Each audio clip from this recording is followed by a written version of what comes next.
All right, guys, we're back. I'm going to go ahead and start this movie over. Cannabis vs. Climate Change, Paul J. von Hartmann.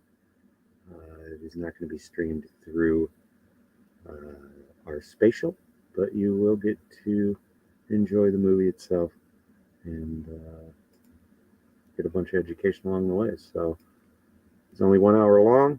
Much loved. Enjoy.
This program is more than just a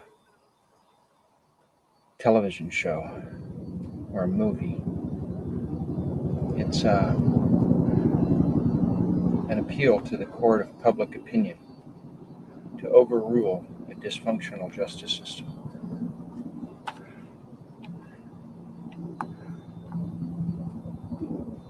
In the next few minutes, you'll learn about the true value of the cannabis plant and why it's so important that we reverse our opinion of it based on a need so great that everything that we cherish may be at stake.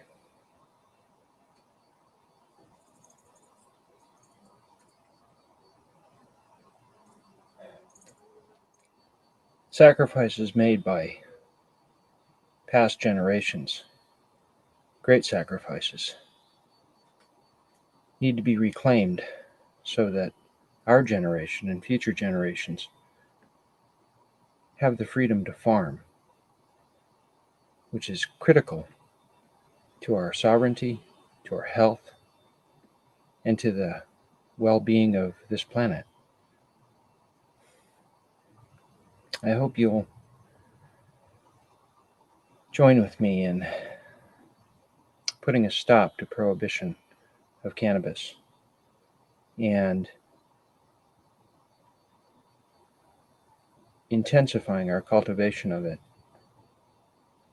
with the intention of producing abundance of food and fuel and all of the things that we need in order to survive. And at the same time, healing the planet of global warming and intensifying UVB radiation, the global broiling.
as conditions of environment, economics, and global military conflict deteriorate, it becomes more important than ever for people to understand relationships between cannabis agriculture, energy production, food security, and developing sustainable economics as a means of achieving world peace.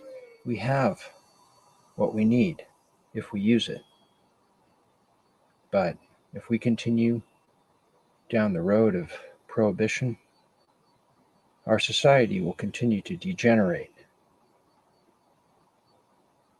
And balance with this planet, with the natural order that governs this planet truly, will never be achieved by our species. Cannabis is not optional, it's essential.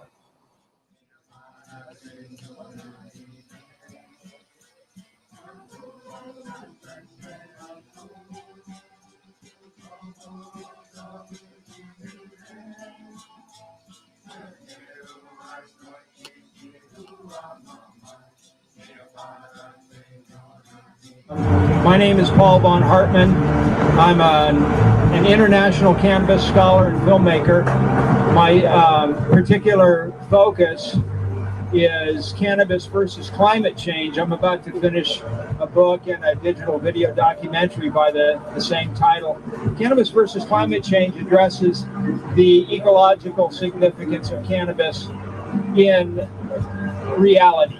There's the political reality that we're being forced to endure, and there's the reality that is going to decide our sustainable existence and peace on Earth or our extinction, and a violent one at that. The good news is that it doesn't have to happen. We do have alternatives that aren't being responsibly addressed. What it comes down to is that cannabis is essential. It's not illegal. It's a polar shift in values that needs to happen based on the realization of the true value of cannabis. There are three things in particular that make cannabis both unique and essential. First of all, complete nutrition. Cannabis is the only common seed with 3 essential fatty acids in proper proportion for long-term consumption. It's the best available source of organic vegetable protein on Earth. And there are many components within the whole cannabis plant when eaten raw that affect our health in a beneficial way. The best medicine is the one that keeps you from getting sick in the first place. And drugs don't make seeds. Herbs make seeds. On the first page of the Bible, God was quoted twice as telling us we need the herbs. And there's no court on earth that has rightful jurisdiction over any herb-bearing seed. As soon as we concede that, then we give up rightful jurisdiction of every herb-bearing seed. And I'm not willing to do that. And future generations are going to wonder what the hell we were thinking, continuing to burn petrochemicals and coal when we know that increasing UVB radiation has more than doubled in the last 20 years, and it's increasing the solubility of mercury, arsenic, and selenium compounds out of solution in the environment, the air, the water, the soil. We don't know what level of genetic mutation UVB radiation is capable of in changing the viability of heirloom seeds. All of the indicator species are dying. The birds, the bees, the bats, the coral reefs, the phytoplankton. 40% of the phytoplankton are gone. 50% of the boreal forests that used to produce the atmospheric aerosols called monoterpenes that shield the planet from the sun are gone. They're not going to come back under the present conditions. If we don't grow cannabis as fast as we can in every soil and climate condition that it may be able to adapt and expand the arable base, sequester 12 tons of carbon per acre growing cannabis organically, 9 tons for the cannabis itself, 3 tons for the organic soil, then we are going to achieve extinction in this century. And it will be a violent extinction, and I refuse to allow future generations to suffer our inability to coordinate our thinking and to use the electronic communication abilities that we have for the first time in the history of our species to determine our social evolution. We have what we need. The ball is in our court. President Obama signed Executive Order 13603 on March 16, 2012, that identifies cannabis as a strategic food resource available by essential civilian demand. You can't have a strategic herb-bearing seed that's also a Schedule I drug. Drugs don't make seeds, herbs make seeds. You can make a drug from an herb, but you can't make an herb from a drug. They're not the same thing. Drugs are dead. Seeds are life itself. We depend on them for our lives. And if we concede rightful jurisdiction, then our children and future generations will suffer for our spineless concession.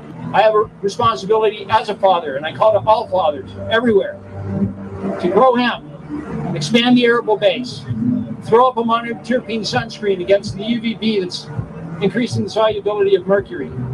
If you Google global broiling, it'll take you to my writing, because nobody else is writing about this. I hope you look for my book entitled Cannabis versus Climate Change.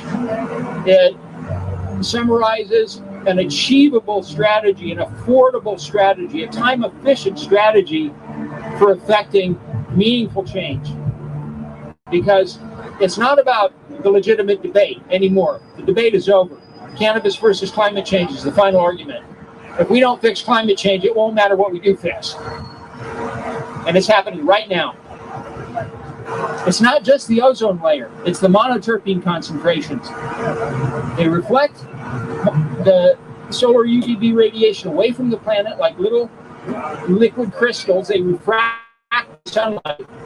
They also create clouds that further protect the surface of the planet and create rain. It's actually a monoterpene enhanced rain because the nuclei of the water droplets in the rain bring the monoterpenes back to Earth. Well, the anti-carcinogenic, antifungal, antioxidizing, antiviral, antibiotic properties of monoterpenes are well documented. So we can logically assume that atmospheric monoterpenes also play a very, very significant role in the purification of the hydrologic cycle.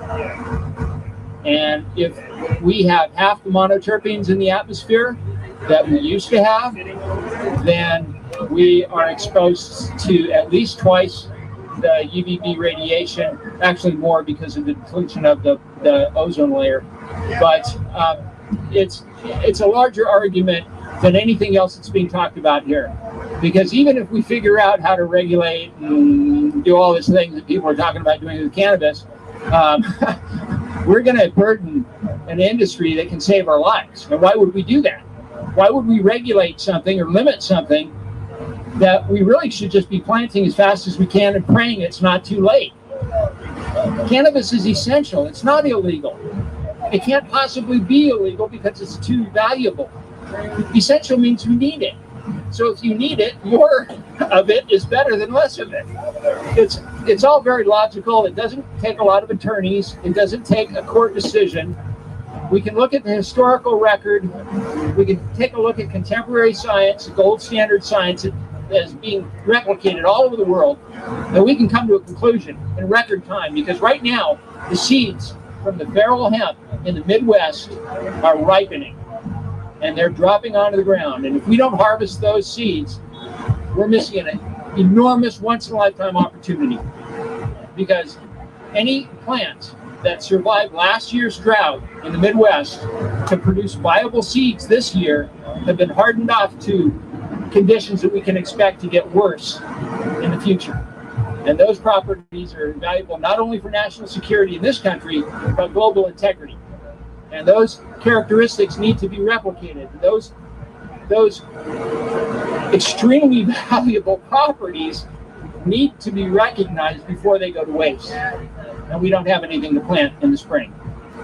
So the urgency of this is perhaps the most important message. It needs to happen sooner than anybody can possibly wrap their head around. This needs to happen yesterday. Everything we need to transcend prohibition. We don't need to end it or change it. We need to transcend it because it was never viable to begin with. And the fact that the environmental conditions and the social conditions and the economic conditions that we depend on for our existence are so deteriorating and so damaged that if we don't recognize what can help us, what can heal us, and initiate that healing process, then shame on us, because time is the only thing you can't make more of. Time is the limiting factor in the equation of survival. And I've talked face to face with the Secretary of Agriculture, Tom Vilsack. I've talked face to face with his chief advisor, Robert Bonney. I've communicated with everyone in the drug policy reform establishment, the oxymoron that is disempowering the grassroots and funneling off support to the endless conversation and the strategizing and the meetings at the Playboy Club and the disingenuous dimensions of the contemporary cannabis culture. People need to snap out of it. We need to change this. We need to change it now. And to wait around for it to happen or to any further discussion is not necessary. It just isn't, and it's counterproductive, like prohibition itself. People call prohibition a failure. It's not a failure. It's counterproductive to its own stated objectives. Every problem that anybody's ever had with cannabis has happened in the context of a drug war. If Roger Christie can be in federal prison for 3 years, then anybody can be in federal prison for 3 years. Roger Christie is one of the most heartful, helpful, intelligent people on the planet. I've known him for 22 years. He and I planted cannabis publicly in 1992 under the banyan tree in Lahaina and demanded to be arrested, which formally challenged the state attorney general. I did the same thing a year later on the steps of the state capitol in Sacramento in 1993 with the Green Party. I planted cannabis publicly, challenging the rightful jurisdiction of any court over any herb-bearing seed, because our freedom to farm every herb-bearing seed is the first test of religious freedom. I'll say it again, our freedom to farm every herb-bearing seed is the first test of religious freedom. I'm not asking for permission. I'm exercising essential civilian demand according to Executive Order 13603 and 6 other presidential executive orders identifying cannabis as a strategic resource that's available by essential civilian demand. Thank you very much. I appreciate you listening to me. But I need your help in exercising essential civilian demand for a strategic food resource, without which optimum health and world peace are just not possible.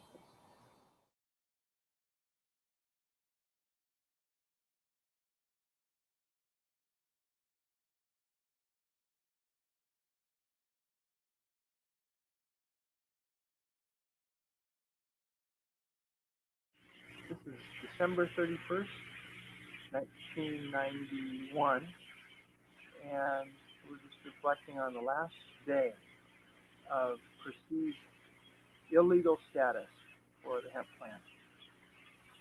Tomorrow at high noon, we're going to be planting the first legal cannabis in the United States.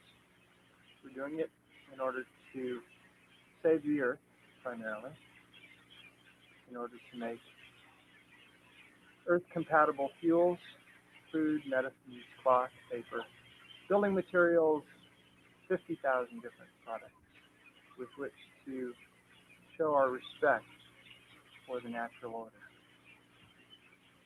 and assert our rights as individuals in a free country, in a free world,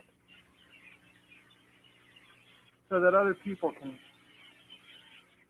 take our example and embrace it as their own. People who now are afraid to do this because they think they don't have the power. We know that they do, because we know that we do, because we're rational, we're informed, and we care, not only about other people, but other creatures. In fact, the creature that gives us our life, the earth, of which we are a part, and yet for some time now, we've played kind of a dark role, not taking responsibility for what we do, not taking responsibility for what we know as a society. And we're just going to change that tomorrow. It's very simple. It's the foundation of peace, and it's what everyone wants. So, with my friends and with people all over the world who know what needs to be done, we are stepping out in this crossroads of the world and making it right from a place of love and a place of truth and a place of peace. Beautiful testimony. It's an absolute privilege and an honor to be on the front porch in this truly beautiful place at the last day of the year, a beautiful celebration that we're joining in tomorrow for the beginning of a new year, the dawning of a new era, and that's the elimination of fear surrounding the use, cultivation, and the expectation, really, of the hemp plant as nature's finest plant gift to the human race. Tomorrow's the day at high noon. Paul calls the event, and I'm more than happy to share in it. And a phrase that a good friend of mine, Lawrence McKinney, uses often is that it's time to rise and stand for our beliefs and speak our truth in the light and let the consequences fall where they may. We think that we're empowered. We know that we're empowered as divine, spiritual, sovereign beings who have every right to have the best nutrition, the best medicines, the organic foods, and terrific building products, safe and sure medicine to heal people on the planet. At the time of healing. And what better way to start the new year out than to put a beautiful seed in the ground that can benefit the whole cycle of life. I want to thank Paul for the invitation. And it's truly God expressing itself at this time without fear and without arms, without firing a shot. Great masses, great numbers of people's lives can be changed for the better with no violence at all. And that's a beautiful thing to be a part of.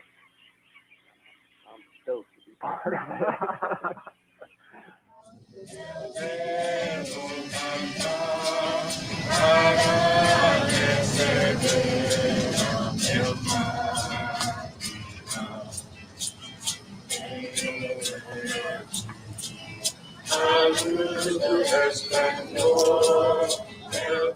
People that have suffered, people that have sacrificed, people that have died for our freedom are with us today, wondering if the freedoms that they suffered for and died for are going to be preserved in this country.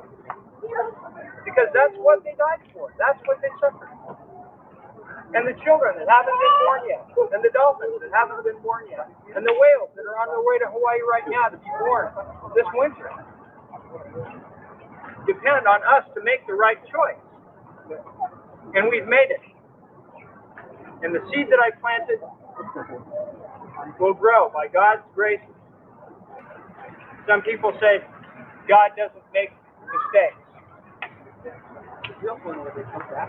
And I believe that. And if you want to call that a religious belief,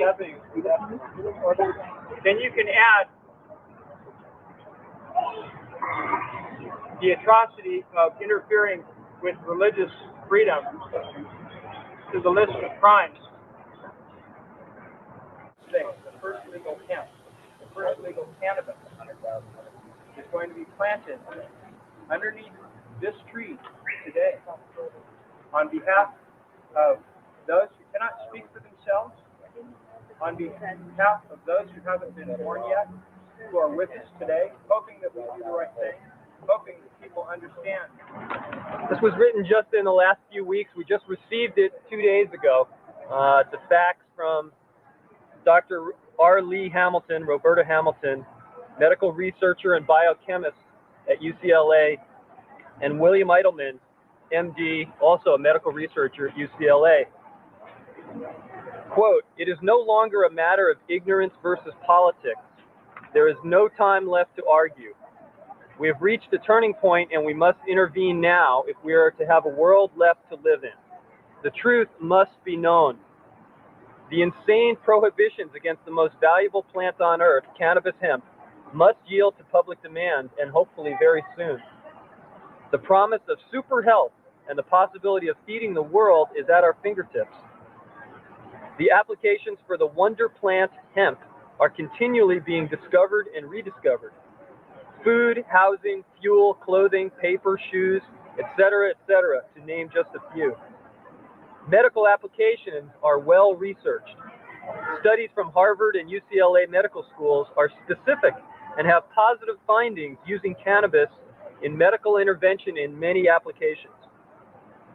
Studies by Dr. Joanna Budwig, MD, nominated for the Nobel Prize every year since 1979, have shown unparalleled results in the use of essential fatty acids in the treatment of terminal cancer patients.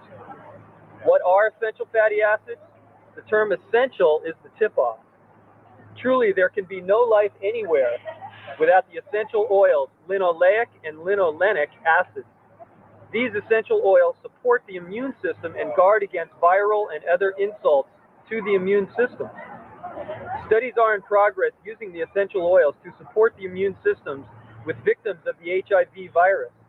So far, they have been extremely promising.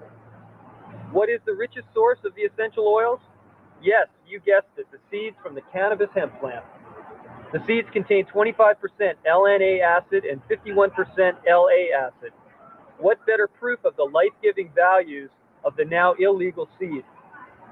Fortunately, when the creator made the hemp plant, there were no politicians and lobbies for multinational corporations around to advise, and no ignorant congressional committees setting an executive session to declare it illegal. What the world needs now is intelligent legalization of cannabis hemp, especially for medical intervention." Unquote. Top researchers at UCLA Medical.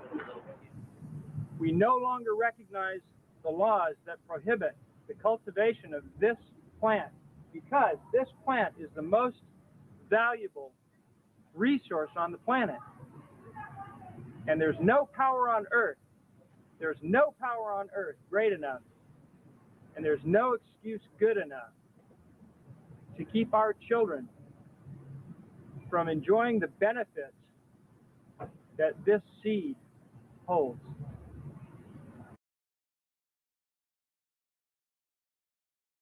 This is for all of you. All right. Yay!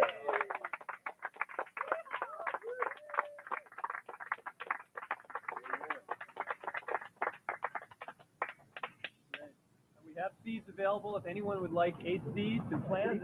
Oops, we having fun yet or what? Next, I'd like to introduce a friend of mine who's a tireless hemp activist.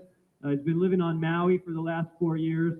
I'm very happy and proud to have my friend Paul von Hartmann speak about the hemp and the environment. Paul. Suffice to say, there are so many issues right now that people are feeling somewhat overwhelmed at finding a solution to any of them, let alone all of them. Well, I believe that the qualities of the hemp plant for fuel, paper, food, medicine, and 50,000 other different products are capable of saving this planet if we act in time. Okay? Now, time is the limiting factor that will determine our survival on this earth and the survival of all other life on earth. We don't have as much time as we're being told because there are several time lags that people aren't thinking about when they're gauging whether or not we're going to make it.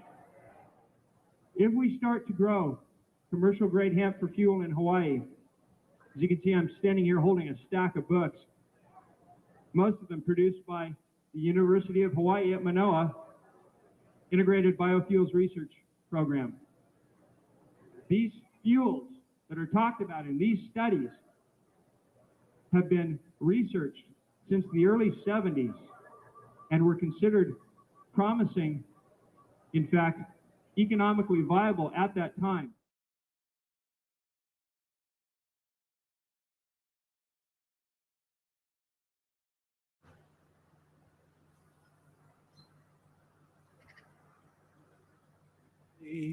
Et sur la Loire entre la grève, où l'on posse en beau flot d'argent, on y voit deux bateaux de rêve, la Ligéria de la Manjonnaise.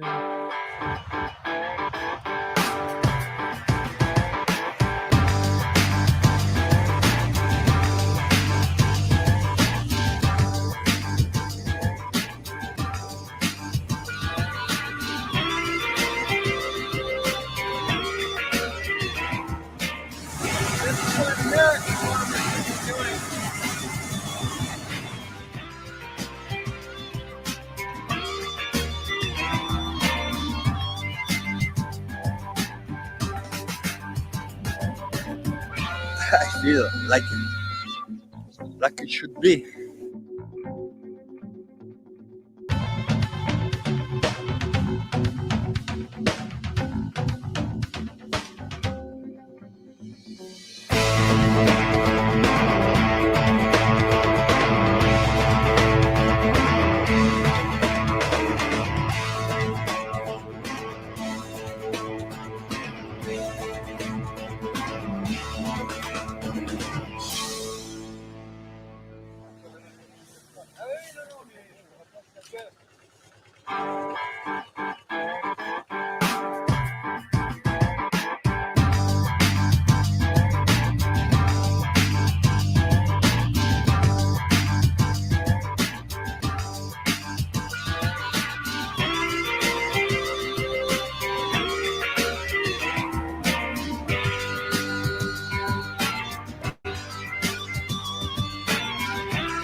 The cannabis plant has never been and can never be objectively judged as truly illegal.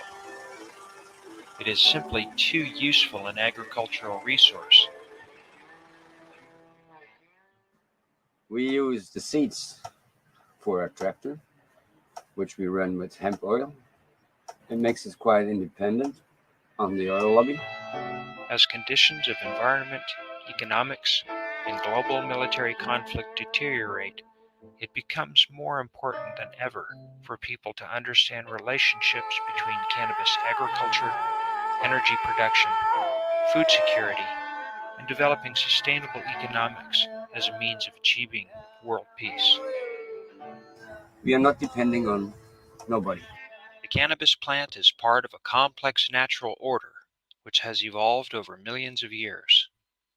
Mankind is far beyond its rightful authority in legislating scarcity of a unique and essential food resource, upon which other species also depend for their survival.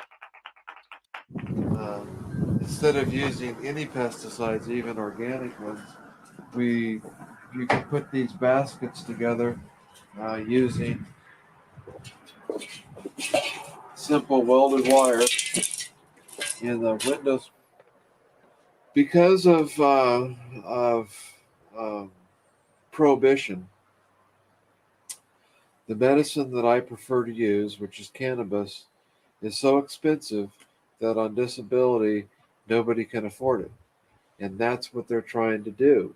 They're trying to make it so that you'll go to the doctor and you'll go on Medi-Cal and you'll take their pills and stay in front of a TV and be happy and give them no problems, as opposed to get out there and get in their face and tell them that cannabis is what you prefer to use, and under the Constitution, I should be able to use it because it's what allows me to have a full life. The pills that they want me to use and the pharmaceutical companies that they're behooving to because of contributions to their political life is not functional. Uh, like Demerol, Oxycontin. People are dying behind this stuff. Yeah, it kills the pain, but you can't function. You can't even tell if you took a pill an hour ago, so you took another one and you die. Is that a better medicine? Not for me. There's not one shoe fits everybody. Okay? I know what works for me. Every patient that I have found, every person in a wheelchair that I have known benefits from cannabis. I'm not saying there aren't some out there that it doesn't benefit. I'm just saying that everybody that I've met to date has found a benefit from cannabis as opposed to the heavy narcotics that they would normally use. They're able to taper off their narcotic use and experience a fuller life because of the cannabis. And so I recommend that people try it uh, and judge for themselves. Well, for me, I don't believe in organized religion. I talk to the Lord myself when I need things. Mhm.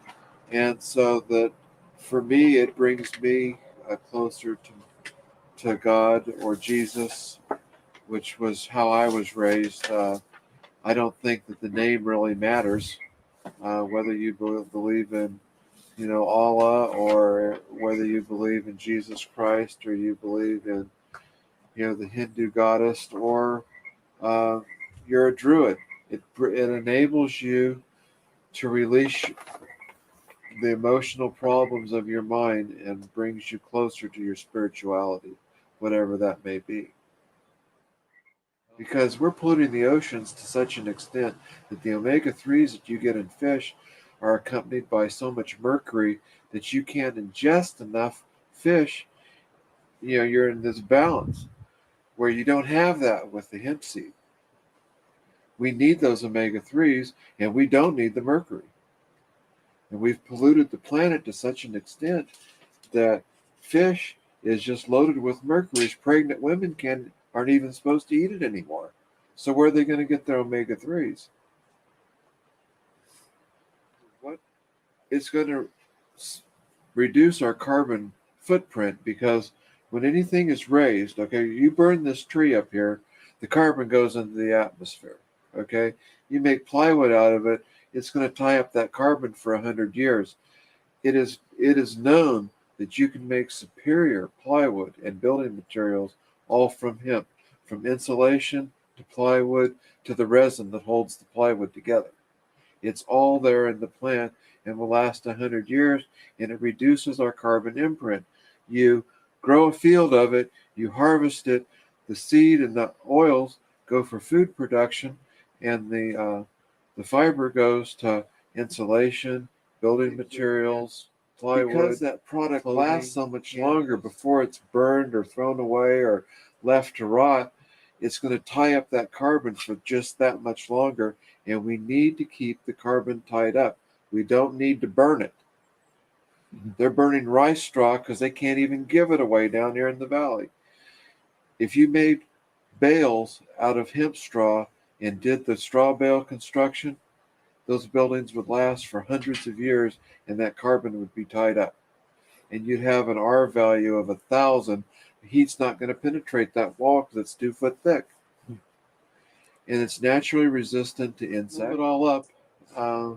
I'm Marshall, and I'm a cannabis farmer because it benefits my life and brings me closer to my Lord. 420 is also my birthday. I was born April 20th, 1954.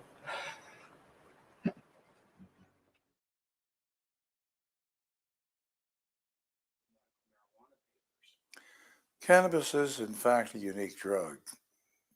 Pharmacologically, it's, besides alcohol, the only product that is soluble in alcohols and fats, but not water.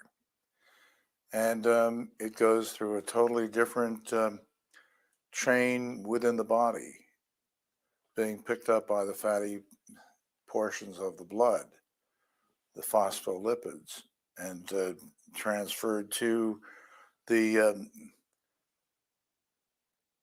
nervous system as well as other tissues that have sensitivity to these materials.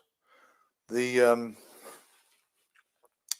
chemical structure of tetrahydrocannabinol and other cannabinoids resembles precursors to the prostaglandins, a system that expresses the activity of the immune system throughout the body. This unique level of action that goes both simultaneously to the central nervous system above the hypothalamus, down the hypothalamic pituitary adrenal axis, as well as to these peripheral sites, have cannabis as a unique medication, because all the others are water soluble and have a much higher toxicity ratio as compared with the cannabinoids, which are so non-toxic that it's hard to measure. On the other hand, does not have these kinds of adverse effects at all. One of the things in managing chronic conditions is the absence of side effects as being the critical factor. And cannabis has a remarkable profile compared with any of the others, the opiates and the benzos and other non-specific sedatives. In fact, it really enhances both quality of life and rehabilitation, since cannabis both modulates and activates certain kinds of very positive healing functions in the body. Number one, the normalization of gastrointestinal functioning, the promotion of peristalsis. Instead of slowing it up as the opiates do, or paralyzing it in some ways, that cannabis facilitates it, facilitates evacuation as well as the regularization of functioning of the small intestines and the stomach. No other medication can make that claim. The other thing is the increased mobility and motility of people, of the chronically ill. With both the opiates and the benzos, the sedatives, it really discourages mobility and actually enables and facilitates disability by causing depression and slowing down of both motor function and gastrointestinal function, as compared with cannabis, which lifts spirits, if anything, and will improve mobility and motility. So the father was a single parent with his child, and he just really loved this child. And he decided to look at cannabis. And, you know, federal patent says it's useful for epilepsy. It's, you know, it's in all the literature. And so he said, well, we'll see what this does. He went to a 2-to-1, twice as much CBD as THC with no benefit. Experimented, went to a 3-to-1, had a little tiny bit of benefit. Finally found a 12-to-1. I was able to reduce, so 12 times as much CBD as THC in the strain. Was able to reduce the seizures to 1 seizure every 3 to 4 days. During that period previously, he would have had 1,200 to 1,600 seizures during that 4-day period. And interestingly, I presented that paper to Icarus, which is meeting in a week and a half from now, and I was denied the right to put this poster up on a poster board because it was anecdotal. I said, well, you should meet this father because he'll explain what anecdotal is. But anecdotal evidence based on observation is the basis of all science, the basis of all epigenetic knowledge inheritance. You make an observation, and then you test that observation. And if the observation that I made was, here's a child who was on a toxic substance that had been approved by the Food and Drug Administration after all of these trials and clinical trials and peer-reviewed journals and all of this excellent scientific, statistically valid research, but it failed. That's the observation. That's the observation that these 2 experimental anti-epileptics failed. The Topamax failed, the Dilantin failed, that all of it failed horribly, miserably. And here's a child who takes a non-toxic substance that probably the biggest problem is you can grow it in your backyard and suddenly is feeling better. And I really believe that if we had cannabis in our diet, you probably would contain these symptoms before they became a problem, because some of them appear to stem from a febrile situation where you suddenly go into a seizure mode. Dravet actually is a genetic disorder of the sodium channel, so that the nervous tissue is very irritable to lead to that type of seizure activity, which reinforced previous knowledge that I had that the cannabinoids not only act at the cannabinoid receptors, but they act at channels such as the sodium channel, calcium channel, potassium channel. The cannabinoids also act at enzymes. And it's hard really to quite imagine the scope of the interface between these regulatory molecules and cell physiology, which is part of why I felt that cannabis really was a dietary essential. And so from my perspective, there are two types of uses of cannabinoids. The raw plant, after 34 million years of evolution, provided us with acids, THC acid, CBD acid, cannabichromic acid, cannabigerolic acid, that all of these cannabinoids are present in this form. And interesting, one paper that came out about 2 or 3 months ago showed that CBD acid will generate twice the serum level as its decarboxylated form CBD. And because CBD really is a synthetic molecule made by humans when you decarboxylate, when you break that carboxyl acid group off of the acid. And so for 10,000 years, we have been heating this plant. And the reason that we heat it is to make it psychoactive, because if you don't heat it, it's not psychoactive. But the biggest problem with the THC is not so much the psychoactivity, but the potency. It's so potent at 10 milligrams that you don't want to, you don't want to do 20 milligrams, and you certainly, if you've done 30 or 40 once, you'll never do that twice. So how do we put these two together? You use the plant the way it evolved over 34 million years. You browse on the raw plant, not psychoactive. Your dose can go up to what it needs to provide control. And if you look at the animals around us, they don't sit there and munch limb after limb. They'll take a bite at sunrise, bite midday, bite in the evening.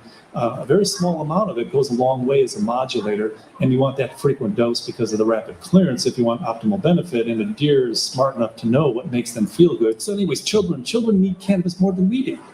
They need it daily. So they need it with salads and spinach. It's non-psychoactive. It's an antioxidant. It's patented by the federal government as an antioxidant and neuroprotectant. If you just deal with heart disease, cancer, diabetes, and Alzheimer's, you exceed the military budget. Wilkerson's life kind of depends on cannabinoids. Our children probably only exist because of cannabinoids.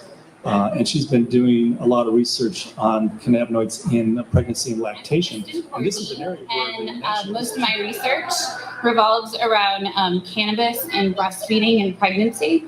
It was a very important subject to me because I control my lupus and a whole bunch of other conditions with raw cannabis juice, primarily. And I had unexpected high-risk pregnancy. I'd been told that I was sterile by 3 different doctors and failed in vitro, but a few months after juicing cannabis, I was pregnant with my daughter, Zahaya. And I was able to control my lupus the entire time in pregnancy using the non-psychoactive leaf.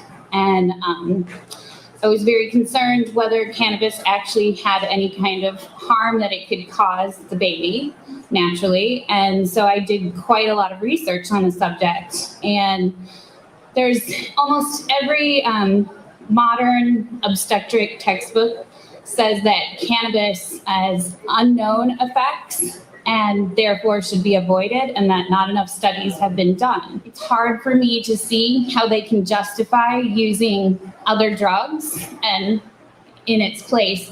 I've been prescribed 43 different medications while breastfeeding and pregnant, including some Class C drugs where they say that they are potentially harmful, but better to help the mother and worry about the baby later.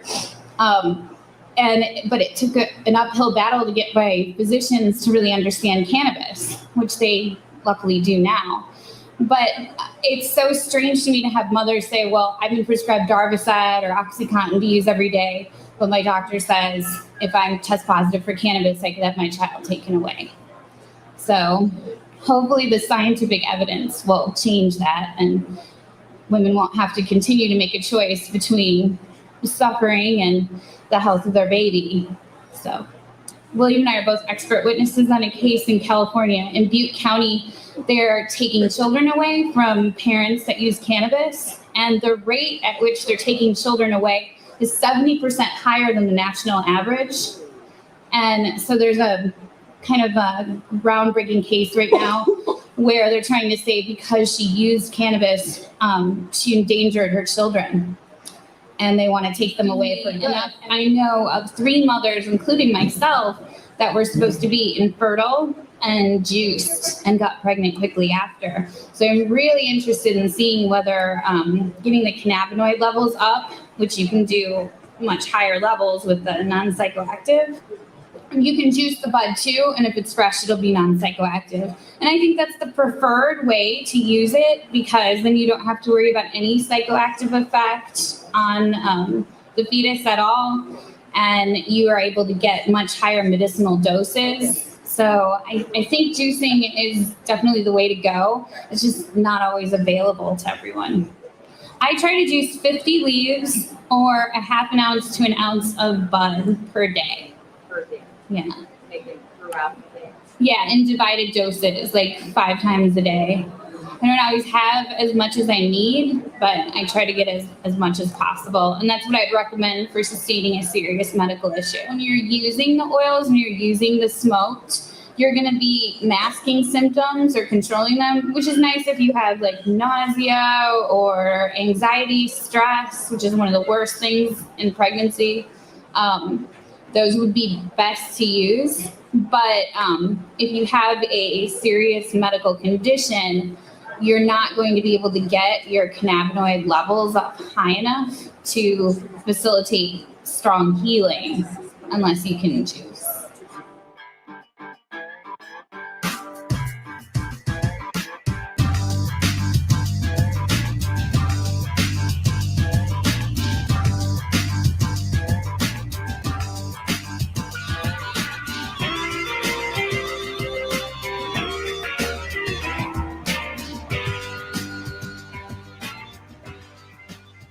Choose your boots carefully. There are rattlesnakes.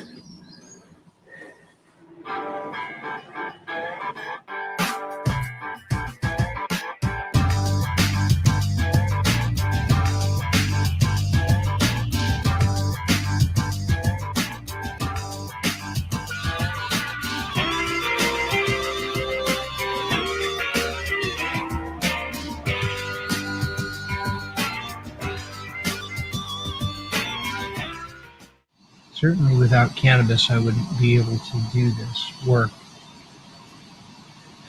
Physically, it wouldn't be possible. And also, motivationally,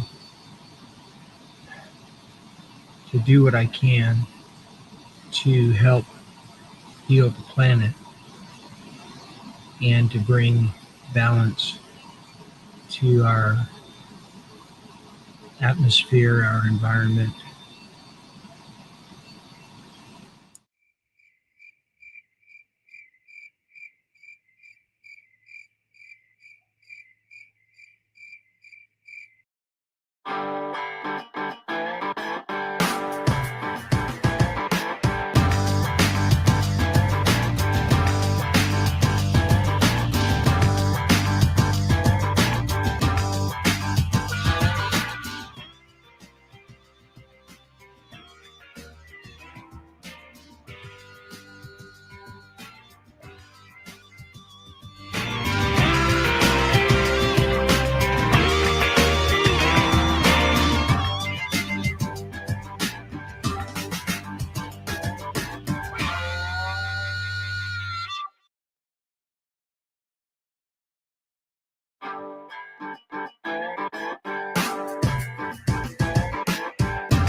Ancient strains like this have adapted to thousands of years of weather variations, different soil and climate conditions, and different types of insect pests to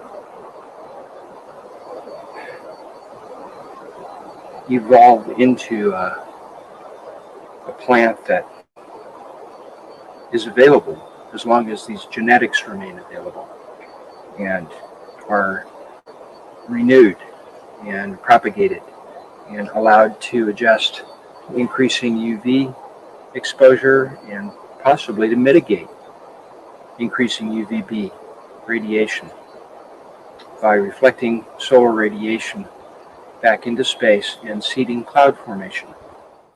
The economics of punishment, the economics of chemicals are working against us, and they've been institutionalized. So we have an economic inertia to overcome. But I like to think that the power of the truth is greater than any of us can possibly comprehend. And if we employ the truth and we do it in the ways that we have available to us now, for the first time in mankind's history, we have the ability to communicate electronically, globally, instantaneously. The global brain is waking up. And if we can spread these ideas quickly enough, we can overgrow the government. And that's what's happening. That's why the European Union is currently subsidizing hemp cultivation. But the fact is, the Constitution is the law of the land, and you're the one who determines what your spiritual path looks like, not the government. So if you're strong in that, and you're willing to stand up for it, then you have a chance. If you don't, then you'll lose whatever protections you might have had. Every spring that passes is gone forever. We don't know how many spring planting seasons we have left before anything we do won't be good enough. And so I feel we're morally obligated, because we're empowered to affect change. I think we're morally obligated to do so. My name is Kip Baldwin, as Nate said. I'm a passionate love and cannabis advocate and activist. I'm also the co-creator of the show Weed Country, which you guys might have seen on Discovery a couple times. I'm a filmmaker and television producer. And along the way, I've had some interesting experiences. When I first got involved with this, I was first putting Weed Country together. My attitude was, we still making a big deal about this little plant. And just thinking, hey, if some people are getting relief and it's legal for people to get high, I was cool with that. Then after doing 6 hours of interviews with senior citizens and really looking into the history of the plant, I went, wow, Jack Harrow was 100% right. This plant has the ability to save the world. Along the way, I encountered some things that were troubling to me. A lot of greed I started to see. People saying, hey, you have to have seed tests to show where you can grow this plant. That's bullshit. It will adapt in a couple of years. It was all starting to feel about greed. Then I met the man I'm about to introduce at a cannabis hemp festival up in Sacramento with John Trudell and Chris Christopherson. And this man speaks the truth. He was the first one out of all the people at this event who said, hey, 95% of our marijuana eradication budget's going to wiping out the wild hemp growing in North Dakota. We got to save that seed stock. We're running out of time. This plan has the ability to change the planet, change the economy to a living, local, sustainable one for everyone where we can all prosper, not coming from a place of greed. This is a really beautiful human being who's been doing this, fighting this fight for 25 years, put himself out there. Before he was doing this, he was the director of Sea Shepherd in Hawaii. And I want to introduce my very, very good friend and brother in this fight, Paul von Hartmann. Yeah, I started doing this work, the cannabis work, about a quarter of a century ago. I was in Hawaii. I was working on 6 different environmental issues all at the same time with Sea Shepherd. And I learned about cannabis and what it can do for the environment. And I realized that it was the fundamental challenge of our time to shift our valuation of the herb from illegal to essential. And that's really what we're challenged with today, even still, a quarter of a century later. It's amazing to me that we're still saying the same things over and over again. And so what I did recently was I published a book, and the book is called Cannabis versus Climate Change. And the book is intended to be the final argument to end cannabis prohibition.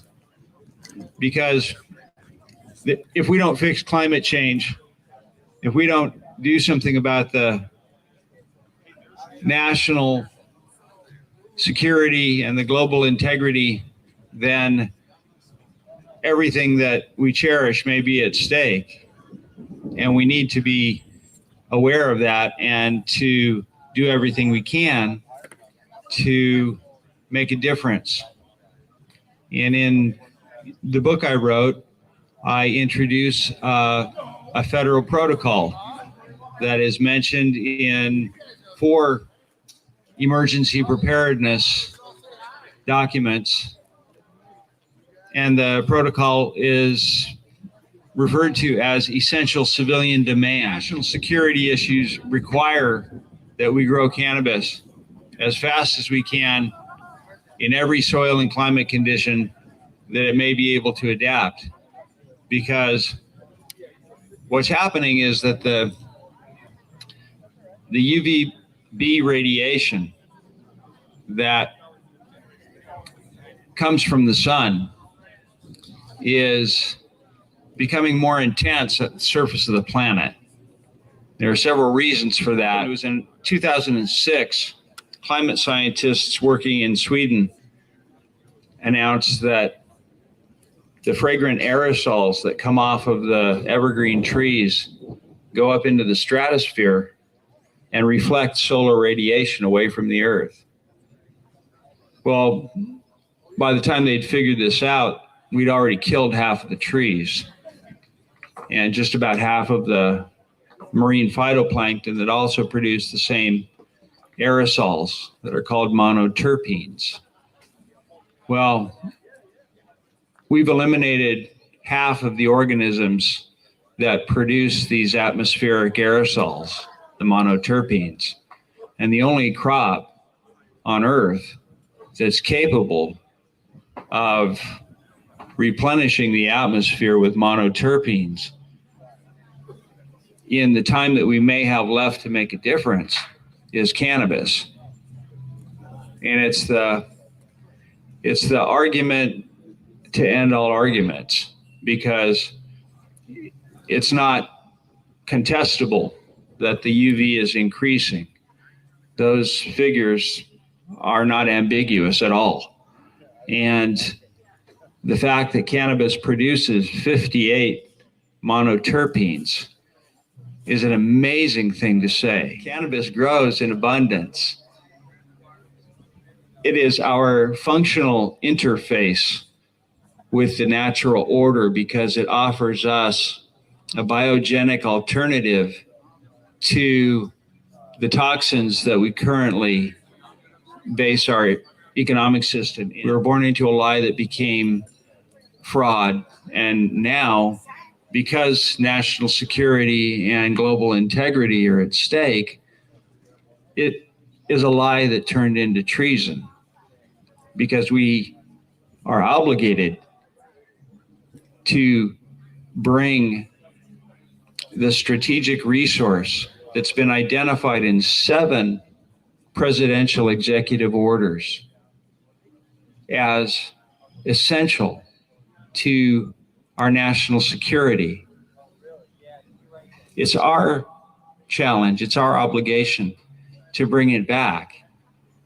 And climate change is the best reason to do that. Increasing UVB radiation causes immune suppression, it causes genetic mutation, abnormal cell growth, which become cancerous, and it also increases the solubility of mercury, arsenic, and selenium compounds out of aqueous solutions. So with the increased UVB radiation, the hydrologic cycle potentially could become more toxic.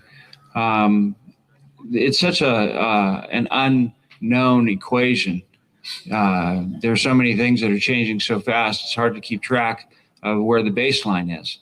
And so when you have variables like UVB radiation that are changing so dramatically over such short periods of time, it's really impossible to anticipate all of the different things that happen as a result of that. One of the theories that I introduce in my book is that what happens when the terpenes come off of the plants is they go up into the stratosphere and they reflect solar radiation away from the planet. And so they shield the earth from the sun in that way.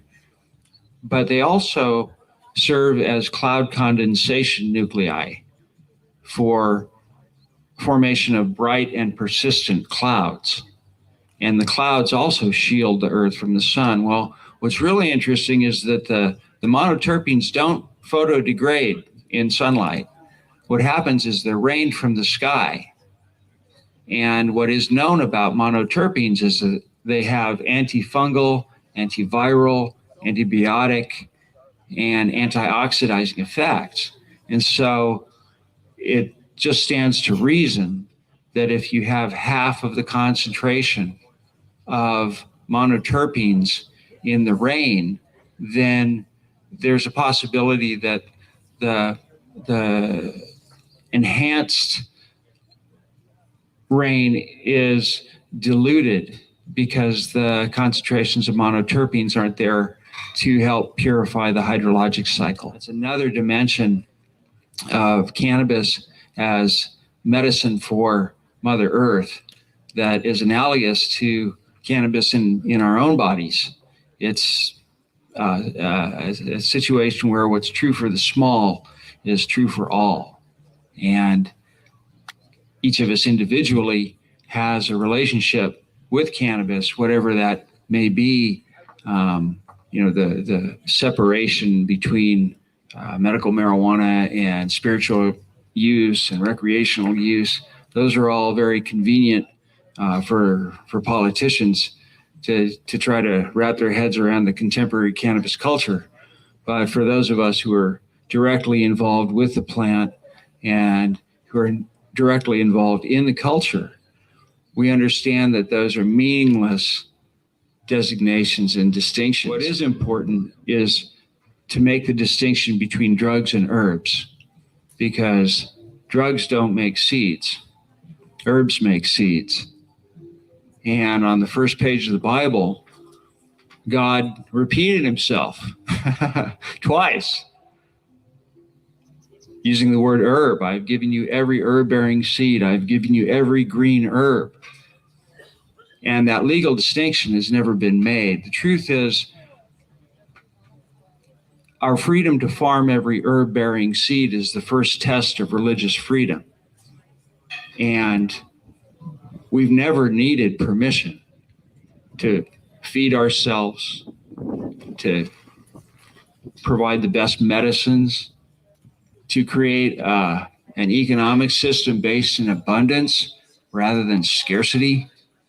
We've never needed permission. We just needed to recognize that the cannabis culture is the world's oldest global culture.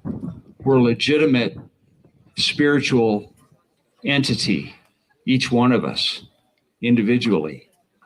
And that's why I founded the California Cannabis Ministry when my son was born 8 years ago, and formalized my secular individual spiritual development as a human being through the cannabis plant, and experienced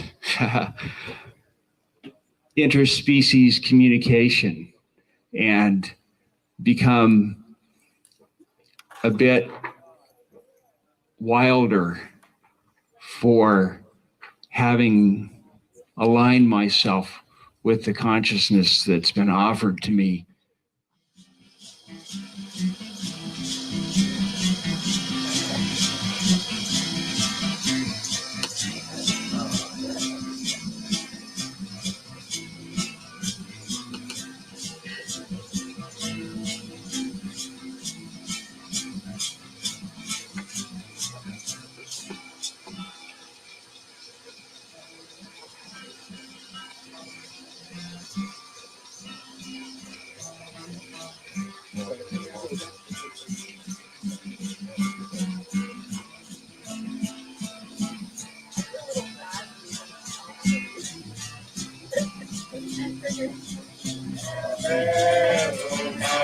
Thank you guys for watching.